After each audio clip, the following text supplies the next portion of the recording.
Narrated by Ibn Abbas. The Prophet peace be upon him once stayed for 19 days and prayed shortened prayers. So when we led and stayed for 19 days, we used to shorten the prayer, but if we traveled and stayed for a longer period we used to offer the full prayer. Narrated by Yahya bin Ishaq.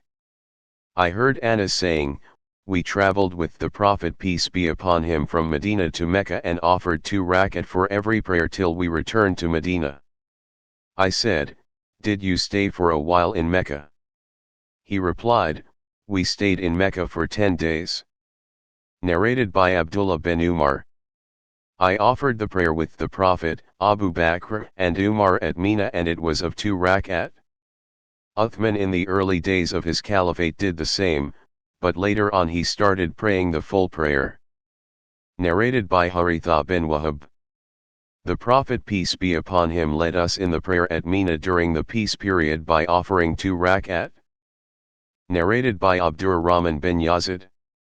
We offered a 4 rakat prayer at Mina behind Ibn Affan.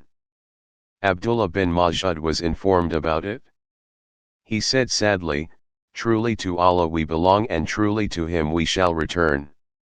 And added, I prayed 2 rakat with Allah's Messenger peace be upon him at Mina, and similarly with Abu Bakr and with Umar during their caliphates.